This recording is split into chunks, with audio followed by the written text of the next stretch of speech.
So as the thumbnail says, don't be a dipstick. That's a dipstick victim. Because on these 2-litre TFSI engines, the orange original dipstick that comes on them, the seal can fail sometimes, or the actual dipstick itself can break up, become brittle, and fall into the engine. So in today's video, what I'm going to do is show you how to replace it with this new yellow version, which is more reliable and safer for your engine.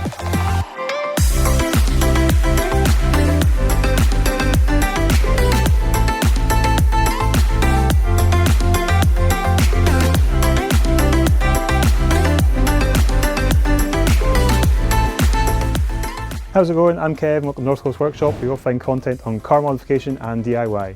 In today's video, what we'll be doing is fitting a yellow dipstick and the funnel for the dipstick as well to the 2-litre TFSI engine for my car.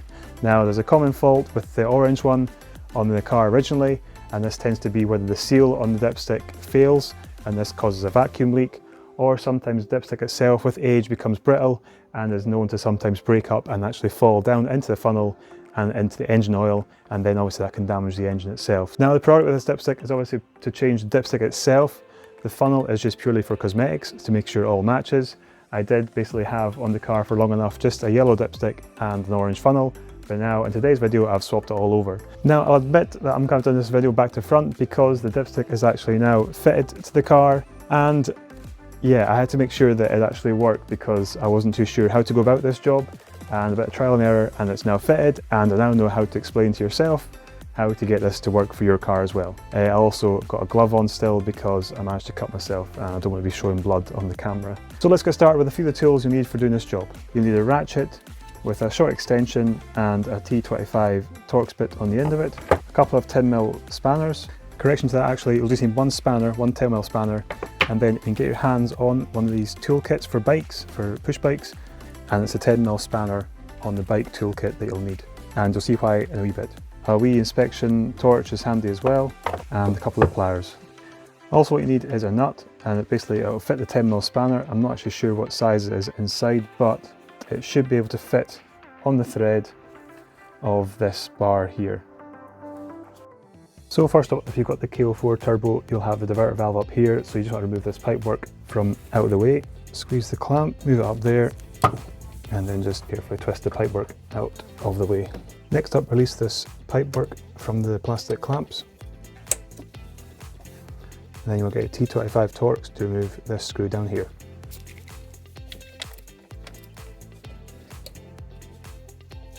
This would be a good time to say as well, depending on what engine cover you have on the car, you might need to take it off altogether just to give you better access to the pipework.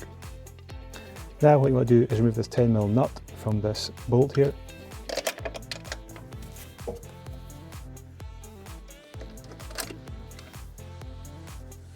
And then push off this pipework, which is quite tricky. There you go. Now because I've reassembled this a different way, that's an easier way to then take it off again in the future.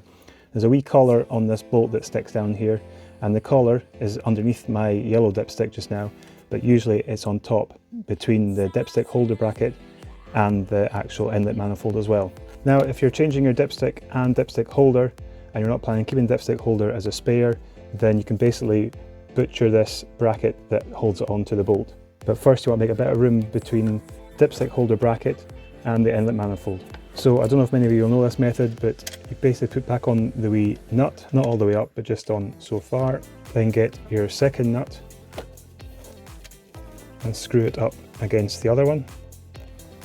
And then tighten them both together as tight as you can. This is why this bike spanner is so handy, because it's so thin. Otherwise, if you didn't have a bike spanner, then you'd find that the two spanners would interfere with each other, and you wouldn't get a spanner on the top nut to hold it in place and on the bottom nut at the same time. Now, if this is on your car, like I said again, this collar is coming down on my one because it's underneath this bracket, but on your car what will happen is it'll be pushing the orange part of the bracket down away from the manifold, but it will only go so far. You won't be able to take the whole bolt out of the inlet manifold because there's such tension on the dipstick holder. So once you have got a bit of slack in it, this gives you more room then to start cutting away at the side of the orange dipstick holder to give you this gap. And there'll be a collar on the inside of this holder, and basically just get a long screwdriver and be prising away. Once you've cut a gap, prise away the plastic parts so then you can force it across to the side over here. Even if you have to put this back on at any point for some reason, you can squeeze these parts together quite easily, and it can still be held in place securely by the bolt and the fixings.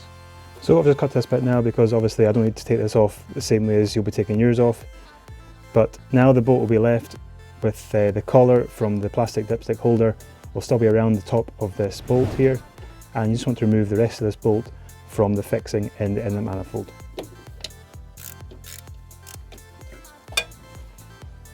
Now with that bolt out of the way, what you can do is you can remove the dipstick inner part, and then depending how stuck it is on the bottom of the sump, you should be able to pull it up just by hand, getting your finger on the back of the bracket and just pulling up. But if it's not coming up straight away, then try twisting it. I try and twist it down the way towards the radiator. Just basically wiggling it back and forth, give it a good firm pull, and there you go. It's a bit of a tight squeeze on the back, there's not much space between the pipework, but if you give it a twist and a pull, you should be able to pull it up through the gap. So here's the new one, or it's the same one obviously, but this is just going back into that hole. So if you can see roughly where I'm putting it on the top there, and then twisting it around clockwise, and it starts to go down the back. Then to get it in place, you basically want to have the bracket of the new funnel lined up with this base where the bolt goes back into the inlet manifold. So once you get it roughly in place, the other end of the dipstick funnel should be on top of the fixing on the sump. And if it is in place, you should be able to give it a positive click, like that, and it's all lined up nicely here. And you can also feel now when you pull on it, that's what she said, that it's actually fixed onto something on the sump. So what you'll have here is you'll have your two nuts that you put on, but you also have that metal collar that was part of the dipstick on the orange dipstick. So what you want to do is just remove these two nuts from the thread. Obviously keep this one for going back on the car, and then with this, just remove the collar and you can throw that in the bin. And then with this, the spaced out threads will be going back into the inlet manifold, and the very fine threads will be ones sticking down which have the nut going back onto them. So if you can, get the metal bracket across for the pipework as well. So you've got the pipework bracket and you've also got the funnel bracket as well. And try and start off these threads back into the inlet manifold by hand if you can. Then put the nut back on that came off the bolt. Then tighten it right up to the bottom of the collar that's on the bolt. And then once you start to tighten it, it will actually start to screw the bolt back into the inlet manifold.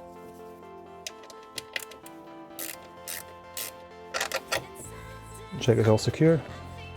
Pop your new yellow dipstick in. Pop your torque screw back in for this bracket on the side.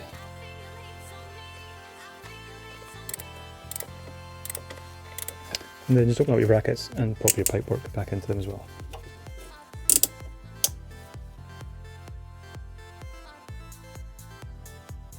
So with the yellow part of the dipstick funnel now replaced as well, it all matches and all looks a lot better. Like I said, it was just the orange bit of the funnel that was left. Original dipstick itself, I did change ages ago for the new yellow one.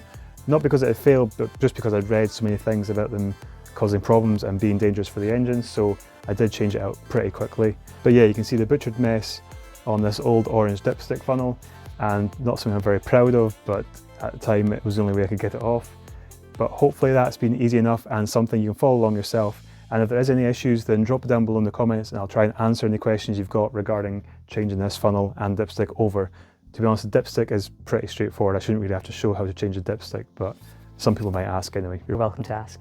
Anyway, don't forget to click the like button if you enjoyed the video and found it useful in any way. Also hit subscribe down below to catch more videos in future from the channel. And also if you want to see something dipstick related, I did say that right, dipstick related, then click this video up here, which is changing the engine oil and filter on the car. Thank you again for watching, and I'll catch you next time. Cheers!